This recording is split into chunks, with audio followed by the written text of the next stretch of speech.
ran into a listener yesterday, Jay. How are you? Nice to meet you yesterday, buddy. He was saying, what about the secondary? And that's not the first time that's come up when I meet people out and about. They bring up the secondary. It is my concern, too. It is the number one reason that I don't talk about this team alongside national championship aspirations. I think they can win the conference. They can maybe make the college football playoff. That's the high end of what Florida State will do this year.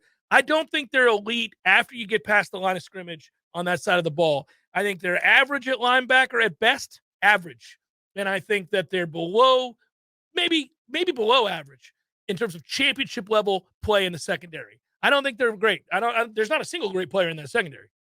There's not a single great player. I would agree with you. I think Renardo will be solid and above replacement level at any position that he plays. I think that's the player I feel most certain about right now. Second in line, actually, is Greedy Vance. I thought Greedy had an excellent great camp, and he's come a long way. He was always grabby, didn't have much technique, wasn't fast.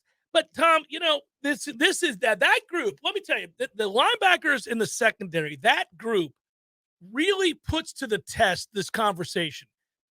And that is, are people willing to have a real conversation about what Florida State is or is not? And I talked about this at the beginning. I said, look, we're now judging them against the backdrop of championship aspirations. It's no longer, are we good? Is no longer, can we have a 10-win season? No, that's in the rear view. We accomplished that last year. They were a good football team last year. Now you want aspire to great. You want to be dominant. You want to win national championships. That's what we're supposed to do. That's what we are when we're operating at peak efficiency at Florida State. I just don't think they're that on defense at all. I think they're really good on the interior of the defensive line with some ifs. That's the problem. There's some ifs to even that statement. Because we don't know, first of all, whether or not you're going to even have the waiver that we need for this group to be as deep and dominant as we think they can be. And then for Jackson. So if he's, if Darrell Jackson's not on this defense, is not eligible to play, it's still a good defensive line, but he makes it great, the interior. If he doesn't play, you're good. But with a lot of ifs, because we still don't, again, the kid from Western Michigan, what the hell's his name? Fisk. Fisk. Braden. So, we haven't seen him play for us. We saw him out there running around, but he couldn't do contact. He's got the body type, but I don't know what he is at this level. He played at Western Michigan. So we'll see. So that's an if. Darrell Jackson right now doesn't have the waiver. It's an if. There is some uncertainty there. Even more uncertainty, I think, when you get back behind that group. You're also thin at defensive end. You're good. You're really good at defensive end with your two starters. Yeah. But you're really thin. One of those guys goes down, you get to be pretty damn average real quick. Linebacker, your two starters are solid. That's all they are. They're not elite. They're just solid. They're solid starters. And if they get hurt, you're screwed. There's nobody that I like all that much after that group of two. There's some guys that you're like, okay, he'll play for you and he's okay, but he'll get exposed in coverage. I think Omar Graham's got a shot. He's so early in his career that he could make that jump. But you don't want to have that. No, he's not ready to be a star, right? DeMarco Ward had a decent spring camp as well. But, yeah, these aren't you see them and immediately type players. Right. They're kind of average right now, and we'll see if they take the next step. And then in the secondary, I mean, look, I do believe, I will say this, I do think Shaheem Brown's going to have a real good season. Because I don't think he was healthy. Well, I know he was not healthy in spring. And so he just didn't make plays. He was just sort of okay. He was okay. But I've seen him be good. You have too. We all have. Yeah. So I know that good is in there. Yeah, and that Jamie Robinson role in this defense is perfect for his skill set. Yeah. He's going to be good. I think if healthy, he's going to have a very good season. They've got a couple of freshmen. I think that by the end of the year might be able to help. But September is what matters the most. Your biggest games, two in the first four games. So the hard part. That's where we're at with this team, is that they're going to be championship level elite on offense, and I think they'll be good on defense. I need them to be great if we're going to aspire to win a national championship. Yeah, the hard part here is how do you reconcile two different things? One is that the game is skewed towards offense and quarterbacks putting up big numbers and receivers putting up big numbers. and point totals being in the upper 20s, lower 30s. Like, that's kind of the standard if you have a really good offense, is that you should expect to score around 30 points, give or take, every single week. So how do you reconcile that against our expectations for an elite defense? If we had 2 shutdown corners to go along with this defensive line, of course we're going to be really, really good, but you'd still probably give up 17 to 24 points a game. Against a good offense, you're going to give up a lot of points. Yeah. Fentrell Cypress has got to be good. I think if he comes in and plays well, he didn't do anything in spring. Correct. We know what he is from his time at Virginia. We saw him play in big games and play well. I mean, it's all relative, big for Virginia, but he played well.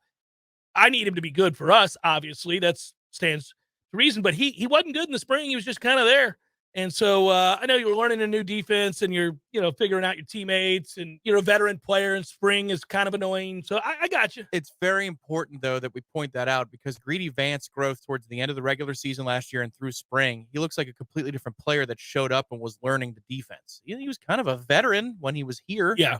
And yet you thought within, 2 weeks of camp, at least I did, his first camp, that's not going to play, man. He's not quick enough. He's going to get called for defensive holding or pass interference every time he's in a one-on-one situation. Now he's turned into somebody that I think in the slot is a really good cover option, considering that we have a lot of shifty, fast guys underneath that he would go against every day. That's legit impressive, what he did. But that shows you that it might take some time in this scheme to come up to speed. So that would be how I would also have a new defensive backs coach. Exactly. This is how I would defend Fentrell Cypress not doing much so far. Yeah, but it is fair to say he has not done much through one spring camp. No, I'm not making any assumptions about who or what he is either as a player. I don't look at that spring as I look at it somewhat indifferent. I just noted that he didn't really make any plays. Yeah. He was just kind of like, we'll see. I'll take it back. He made a few plays. He just never consistently made plays. When he made a play, you go, there it is. There it is. Yeah, you were kind of like, it's good to see that. You good to see that. What point total for the defense would you be happy with? Is it a per game question, Tom, or for the season? If it's a per game point total, I think we did this yesterday a little bit. It's got to be low 20s if you're going on the 12-game average. There are too many bad offenses that you're facing. Well, you're going to dominate some teams like you did last year. I mean, good Lord, you beat Miami 45-3. You beat Syracuse like a drum. You shellacked Georgia Tech, and you were just going through the motions. Listen, I think the interior of the defense is that good. I do. If and that's the if Darrell Jackson's playing for money, meaning this is his money year, and obviously you've got an elite top 10 pick type player at defensive end, which we do in Jared Verse, they're going to change what's possible, because it is, 2nd and 8 a lot. It is, that you're going to dictate terms. You're going to constantly be facing offenses behind the chains. I think if I were facing Florida State, by the way, I don't know that I would line up and try to run the ball. I'd spread them out and throw it, and I would really challenge the linebackers in coverage because they're not good, and I would challenge this secondary if I had the personnel to do it. That's where Florida State's going to have to prove it against teams that can throw the football. If you want to run against us, good luck. I know last year you could. If you were any good at all up front on the offensive line, you could run against us last year. This is where that defensive line changes the game this year. But when we're deciding on the points per game discussion, one of the problems is that your offense is going to score a ton, and they're probably going to play pretty quick. I think they're going to play up tempo. So teams are going to have more chances. You really need to go points per possession. You really need to look at yards per play metrics. Those kinds of things are going to tell you more about what this defense is or is not, instead of just total points. I think you could give up 24 to 27 points a game if we're just looking at how many opportunities teams are going to get in garbage time and how many times that you're going to beat somebody, 49 to 24 or something like that. It's probably going to happen a lot. So I think the metric that I would use to judge them is different. Yeah, I hear you there. I also would say this, and we've talked about this, about linebackers, how it pertains to linebackers. If that defensive line is deeper and more talented, and we think it's going to be, if some of the ifs pan out, like the waiver for Darrell Jackson and Braden Fisk is at 100% for fall camp, we expect that to be the case. That is a linebacker's best friend, to have a clean lane to operate in, to get downhill, to not have to guess, to not have to be put in conflict by the most basic of plays that are coming at you. You got to make a choice. and you look like a fool if you make the wrong one. It is also the best friend of a defensive back if you've got a healthy and good defensive line. Jared Verse, point blank, was not healthy for a huge chunk Right. of Obviously, last year. Fabian Levitt wasn't healthy for the entire season. You think that the Wake Forest game, the offense looked a little bit different in the first half and the second. Why was that? They used Jared a hell of a lot more in the second half. Yeah. Magically, we look a lot better, and you're in position to make some plays, and you do get some stops. So I think all of these guys in the back seven are going to look better as long as the defensive line is healthy. It's their best friend because you don't have time, and you're in obvious down and distance situations. Yeah. I mean, think about it. Our own NFL team. A lot of the same secondary members were on the Bucs from the championship team to last year. Last year, they looked average. Championship level team, the Super Bowl champion team, that defensive back group was elite. Well, the pass rush was amazing the year of the championship. They got to the quarterback. There was no pass rush last year. So you look like a fool if you've got to cover for multiple seconds. And hopefully we don't have to do that as much.